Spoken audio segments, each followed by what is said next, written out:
Hello everyone, welcome to study capital. Study capital में आप सभी का स्वागत है। मैं आकाश केसरी, आपका मैथ्स मेंटर। तो देखा जाता है एनटीए हर बार क्या करता है, एक से दो क्वेश्चन आउट ऑफ सिलेबस आप लोग के एग्जाम में दे देता है, और वही क्वेश्चन को हम देखने वाले हैं कि कहां से एक दो जो क्वेश्चन आप लोग के जो एक्स्ट्रा आते हैं, जो आउट ऑफ सिलेबस आते हैं, विथ प्रूफ के साथ हम आए हैं। ऐसे नहीं कि आपको ऐसे कोई क्वेश्चन लेकर आए, ठीक है। तो हर एक प्रूफ के साथ आए। तो हमारा टॉपिक है आज की क्लास में एमएससी मैथमेटिक्स में क्या सीयूटी में आते हैं आउट ऑफ सिलेबस क्वेश्चन।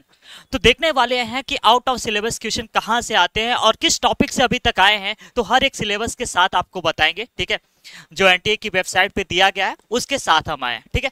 तो नाउ स्टार्ट करते हैं आप लोग का लेक्चर भाई। तो यहां पर आप लोग का ये पहला क्वेश्चन है। तो यहां पर देखिएगा ट्राइकोमी इक्वेशन दिया गया है, और ट्राइकोमी इक्वेशन के बारे में पूछा है कि यहां पर कौन सा ऑप्शन आप लोग का सही होगा, ठीक है। तो ये पूछा जा रहा है, आप लोग के एग्जाम में आया है, जो कि इन्होंने सिलेबस में बिल्कुल ही मेंशन नहीं किया है। ये भाई आप लोग का पीडी का क्वेश्चन है, ठीक है। पार्शियल डिफरेंशियल इक्वेशन का ये क्वेश्चन है, जो कि ये सिलेबस में बिल्कुल ही मेंशन नहीं करे हैं। अगर आप देखना चाहते हैं कि सर सिलेबस में दिखा दीजिए, तो देखिए ये आप लोग का डिफरेंशियल इक्वेशन है।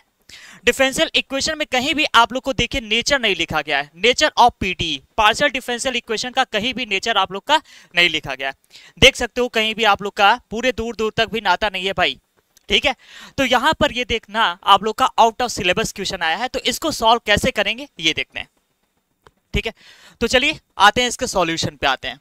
तो यहां पर इस टाइप के क्वेश्चन को सॉल्व करने के लिए आप लोग को पहले तरीका बताएंगे, कॉन्सेप्ट बताएंगे कि इस कॉन्सेप्ट से इस क्वेश्चन को सॉल्व करते हैं, ठीक है। तो यहां पर ध्यान से देखिएगा, A u x x plus B, this is u x y plus C u Y y plus D u x plus E u y plus का एफ इज इक्वल टू 0। अगर मान लीजिए कोई इस तरह से कोई भी पार्शियल डिफरेंशियल इक्वेशन आप लोग का दिया गया है, तो इस पार्शियल डिफरेंशियल इक्वेशन को कैसे सॉल्व करेंगे, ठीक है। ये पार्शियल डिफरेंशियल इक्वेशन का आपको नेचर बताना है। तो नेचर बताएंगे कैसे, तो नेचर के लिए आप लोग को क्या करना पड़ेगा, ये ध्यान से देखिएगा। नेचर इसका कैसे फाइंड करते हैं, डेल्टा इज इक्वल टू इसका फॉर्मूला होता है बी स्क्वायर माइनस का 4ac होता है। क्या होता है सर, बी स्क्वायर माइनस का 4ac होता है। अगर यहां पर डेल्टा की वैल्यू पॉजिटिव हो जाए तो ये आपका देता है हाइपरबोलिक देता है, दिस इज हाइपरबोलिक, ठीक है। अगर यहां पर डेल्टा की वैल्यू नेगेटिव हो जाए तो ये आप लोग का देता है इलिप्टिक देता है, दिस इज इलिप्टिक। और अगर डेल्टा की वैल्यू यहां पर भाई 0 हो जाए तो ये आप लोग का देता है पैराबोलिक देता है, दिस इज पैराबोलिक। अब यहां पर आप लोग का ये हमने कंडीशन बता दिया, कब कौन सा सही होगा अब इसको देख लेते हैं, ठीक है। तो यहां पर ध्यान से देखना, अगर यू एक्स एक्स का कॉफिशिएंट क्या लिखा है sir, A is equal to 1 लिखा है। यहां पर यू वाई वाई का कॉफिशिएंट क्या लिखा है, यहां पर सर एक्स लिखा गया है। तो अगर आप डेल्टा निकालते हैं तो ये ध्यान से देखिएगा, ठीक है। सॉरी, यहां पर आप लोग का ये b की वैल्यू x नहीं दिया है, ये c की वैल्यू है, क्योंकि अगर आप कंपैरिजन करें तो u y y के बगल में c है और यहां पर u y y के बगल में x है। तो c बराबर यहां पर क्या हो गया, x हो गया सर। अब c बराबर अगर x हो गया है तो यहां पर अगर आप डेल्टा निकालते हो भाई, तो this is b square minus का 4ac कर दीजिए। b की वैल्यू यहां पर नहीं दिया है, b की वैल्यू 0 हो जाएगा। अगर b की वैल्यू 0 हो जाता है तो आप लोग का क्या हो जाएगा, यहां पर this b is equal to 0। तो यहां पर आ गया माइनस का 4, a की वैल्यू यहां पर 1 है, इंटू x कर दीजिए, तो दिस इज माइनस का 4x हो जाएगा। क्या हो गया, माइनस का 4x हो गया। अगर ये x जो है पॉजिटिव हो जाए तो आप लोग को पता है कि ये निगेटिव बन जाएगा, ठीक है। तो आप लोग को पता है कि अगर x की वैल्यू पॉजिटिव हो जाए तो डेल्टा की वैल्यू यहां पर हो जाएगा माइनस का 4, ठीक है। मतलब कि यहां पर अगर x जो है पॉजिटिव हो जाए तो ये जो आप लोग का डेल्टा आएगा वो आप लोग का निगेटिव ही कहीं ना कहीं आएगा। तो निगेटिव आएगा तो यहां पर x ग्रेटर देन 0, तो डेल्टा इज लेस देन 0। तो इस कंडीशन में ये आप लोग का हो रहा है क्या, इलिप्टिक हो रहा है। इस कंडीशन में आप लोग का इलिप्टिक हो रहा है। देखिए क्या हमारा ऑप्शन मैच कर रहा है क्या, तो देखिए यहां पर x ग्रेटर देन 0 पर कह रहा है, x लेस देन 0 पे कह रहा है इलिप्टिक, जो कि हमारा x ग्रेटर देन 0 पर आप लोग का इलिप्टिक आया, तो ऑप्शन नंबर ए रॉन्ग हो जाएगा। अब आते हैं यहां पर कह रहा है x इज लेस देन 0।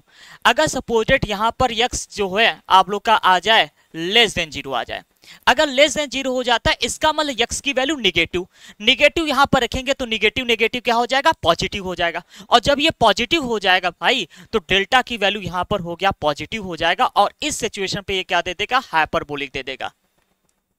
क्या दे देगा, हाइपरबोलिक दे देगा। और जब ये हाइपरबोलिक आप लोग का देगा तो आप लोग कह सकते हैं कि यहाँ पर आप लोग का ऑप्शन नंबर बी जो है वो करेक्ट आंसर है।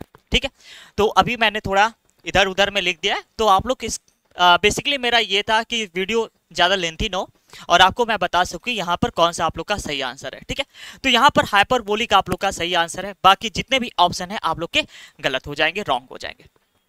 ठीक है, तो आप लोग ने देखा क्वेश्चन को कैसे सॉल्व किया जा रहा है, क्वेश्चन का मेथड क्या है आप लोग का, और किस तरह से हम क्वेश्चन को सॉल्व करते हैं, ये हमारा मेथड होने वाला है। अब चलते हैं हम अगले सवाल पे अपने। ठीक है, नेक्स्ट क्वेश्चन पे आते हैं। आप लोग का ये हमने बताया विथ प्रूफ के साथ। अब देखो यहाँ पर आप लोग का नेचर ऑफ लीनियर ट्रांसफॉर्मेशन दे रहे हैं। ये जो है कॉम्प्लेक्स एनालिसिस का सवाल है। अब कॉम्प्लेक्स एनालिसिस का सवाल है, कॉम्प्लेक्स एनालिसिस में अगर आप ध्यान से देखो कहीं भी लीनियर ट्रांसफॉर्मेशन या बाइलीनियर ट्रांसफॉर्मेशन नहीं होता है। ठीक है, तो ये तो क्वेश्चन आप लोग का बाइलीनियर और मोबियस ट्रांसफॉर्मेशन पे बेस्ड है। तो बाइलीनियर और मोबियस ट्रांसफॉर्मेशन जो हमारे सिलेबस में नहीं है, यहां से देख सकते हैं कॉम्प्लेक्स एनालिसिस का भी हमने लेकर आए। ठीक है, देखिए तो कॉम्प्लेक्स एनालिसिस में कहीं भी देखिए आप बाइलीनियर ट्रांसफॉर्मेशन दिया गया है क्या, सर कहीं भी बाइलीनियर ट्रांसफॉर्मेशन के बारे में नहीं दिया गया है। तो देख सकते हो कहीं भी बाइलीनियर ट्रांसफॉर्मेशन के बारे में आप लोग को नहीं दिया गया है, और यहां पर आप लोग का बाइलीनियर ट्रांसफॉर्मेशन पे सवाल भी आ गया है। अब इस सवाल को कैसे करेंगे, तो यहां पर आप लोग ध्यान से देखिएगा इस क्वेश्चन को करने का तरीका क्या है। तो यहां पर देखिएगा TZ is equal to formula होता है AZ plus B upon CZ plus D होता है। ठीक है, सीजेड प्लस डी होता है। तो यहां पर देखो सिर्फ लोक्सोडर्मिक लिखा है, हाइपरबोलिक लिखा है, पैराबोलिक लिखा है। तो अगर आप यहां पर फॉर्मूला लगाते हैं ए प्लस डी का whole square upon A D minus का B C, A plus D का whole square A D minus का बी सी अगर आप करते हैं, ठीक है, इस तरह से अगर आप लोग का है तो ये तीन चीज है। अगर सपोज ग्रेटर देन 1 आ जाए और रियल आ जाए तो उस समय पे ये लोक्सोडर्मिक हो जाएगा। इसी तरह से हम आप लोग का यहाँ पर जैसे एक क्वेश्चन मैं देख रहा हूं, तो देखिए जेड के बगल में यहाँ पर ए दिया है, जेड के बगल में यहाँ पर 3i दिया है, तो a is equal to this is 3i हो जाएगा। b की वैल्यू यहाँ पर किसके बराबर है, 4 के बराबर है। c की वैल्यू किसके बराबर है, देख सकते हो यहाँ पर c के कोएफिशिएंट 1 हो जाएगा। d की वैल्यू क्या है बताइएगा, d की वैल्यू क्या है, माइनस का आयोटा है, तो यहाँ पर माइनस का आयोटा हो जाएगा। यहां पर पुट कर दीजिए वैल्यूज को। अगर आप जैसे ही वैल्यूज को पुट करते हैं तो यहां पर ध्यान से देखना 3i माइनस आई करेंगे तो 2i का स्क्वायर क्या होता है, 4 आयोटा स्क्वायर हो जाएगा। ad माइनस का bc, यहां पर 3i में i का मल्टीप्लाई करेंगे आई स्क्वायर की वैल्यू होती है सर -1, तो यहां पर आ जाएगा 3 आ जाएगा।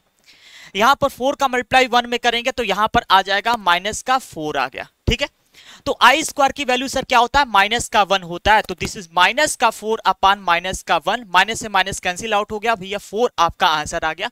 तो देख सकते हो यहां पर जो वैल्यूज आया है वो रियल है और ग्रेटर देन क्या है आप लोग का 1 है। तो यहां पर आप लोग का क्या हो जाएगा, ये लोक्सोडर्मिक हो जाएगा। तो W1 जो है आप लोग का लोक्सोडर्मिक है। तो देख सकते हो यहाँ पर A B दिया है, C D दिया है, A B दिया है और यहाँ पर D दिया है। ये आप लोग का D दिया है और D आप लोग का यहाँ पर है। बचे हुए दोनों ऑप्शन आप लोग के गलत हो जाएंगे। इसी तरह से आप लोग को सेकंड वाला भी चेक करना है कि यहाँ पर क्या होगा। ठीक है, तो आप क्या करिए, इसके लिए भी वैल्यूज निकाल लीजिए। अगर आप इसके लिए वैल्यूज को निकालते हैं तो यहाँ पर ध्यान से देखिएगा आप लोग का a की वैल्यू क्या आ रहा है, यहां पर a की वैल्यू कुछ नहीं है तो 1 है सर, a की वैल्यू 1 है आप लोग का। b की वैल्यू यहां पर क्या लिखा है, 0 लिखा है। c की वैल्यू यहां पर क्या लिखा है बताओ, 1 लिखा है। और d की वैल्यू यहां पर क्या लिखा है, -7 लिखा गया। ठीक है, तो यहां पर आप लोग ध्यान से देखो a प्लस डी लिखा है, तो 1 - 7 करेंगे, -6 का स्क्वायर 36 हो जाएगा। यहां पर आप लोग का ad माइनस बी सी, यहां पर 1 इंटू -7 करोगे तो -7 आ जाएगा। b इंटू सी करोगे तो यहां पर आप लोग का आ गया 0, तो दिस इज -36 बाई आप लोग का आ गया 7 आ गया। जब वैल्यू रियल हो और निगेटिव हो तो उस सिचुएशन पे आप लोग का जो बाइलिनियर ट्रांसफॉर्मेशन होता है, मोबियस ट्रांसफॉर्मेशन होता है, वो आप लोग का कहलाता है हाइपरबोलिक कहलाता है। तो यहां पर आप लोग का जो आंसर हो जाएगा W2 आप लोग का हाइपरबोलिक है। बचे हुए जितने भी ऑप्शन आपके डिस्कार्ड हो जाएंगे, ए आप लोग का करेक्ट है, आप लोग का यहां पर ये आंसर हो जाएगा। ठीक है, तो इस तरह से आप लोग क्वेश्चन को करना है। देखिए सिंगुलरिटी अगर आप ध्यान से देखिए तो सिंगुलरिटी के एक सवाल है, 2 सवाल हैं और यहाँ पर 3 सवाल हैं जो आप लोग को बता दिया गया। ये 3 सवाल अगर आप देखें कहीं भी सिंगुलरिटी नहीं दिया गया है। बहुत लोग कहते हैं सर हम एनालिटिक में सिंगुलरिटी तो पढ़ाया जाता है, भाई सिंगुलरिटी को पढ़ाया जाता है, सिंगुलरिटी के टाइप को नहीं पढ़ाया जाता। ठीक है। तो देखिए वीडियो को हम थोड़ा लेंथी नहीं करना चाहते हैं, इस वजह से इन सभी का सॉल्यूशन हम पार्ट नंबर 2 में लेकर आएंगे इसी के, ठीक है। तो इसका पार्ट नंबर 2 में आप लोग को पूरा बताएंगे। और आप देख रहे हो कि क्वेश्चन जो है हर साल आप लोग को बताएं 1 से 2 सवाल यहाँ पर आउट ऑफ सिलेबस क्वेश्चन आते हैं। और बहुत सारी यूनिवर्सिटीज में क्या होता है पता है, कॉम्प्लेक्स एनालिसिस हो गया, आप लोग का पीडी हो गया। जैसे बनारस हिंदू यूनिवर्सिटी की हम बात करें तो यहाँ पर बीएससी के स्टूडेंट जो होते हैं, जो बीएससी के स्टूडेंट होते हैं, उनको पढ़ा दिया जाता है कॉम्प्लेक्स एनालिसिस और पीडी, और वो भी सीयूटी का एग्जाम देते हैं। तो आप सोचिए कि अगर 1 से 2 सवाल 3 सवाल वो अगर आपसे एक्स्ट्रा कर लेते हैं तो कहीं ना कहीं उनका फाइट आपसे ज़्यादा होगा।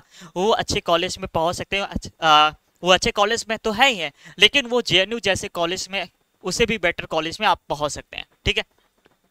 तो इसके लिए आपको क्या करना पड़ेगा, पूरे प्लानिंग के साथ आपको जो भी एक्स्ट्रा टाइप के क्वेश्चन आते हैं उनको भी पढ़ना पड़ेगा। अगर आप हमारे साथ जुड़ना चाहते हैं, ठीक है, अगर आप हमारे साथ जुड़ना चाहते हैं तो आप लोग के लिए एक बैच भी स्टार्ट हो चुका है, कर्तव्य बैच, ठीक है। इस कर्तव्य बैच में हम आप लोग को पूरा जो सिलेबस होता है पूरे सिलेबस को पढ़ाएंगे, और जो भी आउट ऑफ टाइप के जो सवाल होते हैं उन सभी सवाल को भी देखेंगे। अब आप कहोगे कि सर आपको कैसे पता है एनटीए कि इस साल नया क्वेश्चन ये बना देगा, ठीक है। तो हमारा लोग का जो पढ़ाने का तरीका होता है वो आप लोग का पूरा ऐसे चीजों को पढ़ाया जाता है जहां तक एनटीए सोचती है उस तरह से पढ़ाया जाता है, ठीक है। 1-2 मिस तो सभी से होते हैं, लेकिन ट्राई किया जाता है कि हर एक चीज आपको यहाँ पर बता दिया जाए। तो आप लोग देखिएगा बैच के फीचर्स क्या है, आपको लाइव क्लासेस मिलने वाला है, रिकॉर्डिंग भी आपको मिल जाएगा, स्टडी मटेरियल मिल जाएगा, आपको स्टडी मटेरियल में क्लास नोट्स मिलते हैं, असाइनमेंट मिलते हैं, वो भी 3000 प्लस क्वेश्चन का हम लोग असाइनमेंट आपको देते हैं, जैसे कि आप भरपूर क्वेश्चन को लगाइए और आप अपना सिलेक्शन एक रिजर्व कर लीजिए। पीवाईक्यू कराया जाता है विथ डीप एनालिसिस के साथ में, आपको फ्री टेस्ट सीरीज दिया जाता है, आप लोग का वीकली भी टेस्ट होता है, मंथली भी टेस्ट होता है, और आपको एफएलटी जो होता है फुल लेंथ टेस्ट आप लोग का जो होता है उसको भी यहाँ पर हम लोग कराते हैं एकदम डिटेल्स के साथ में। तो यहाँ पर आप लोग का जो कोर्स प्राइस है वो 4999 है, लेकिन अभी आप लोग का ऑफर प्राइस चल रहा है तो 3999 में आपको मिल जाएगा। तो मिलते हैं नेक्स्ट लेक्चर में, आज के लिए बाय बाय।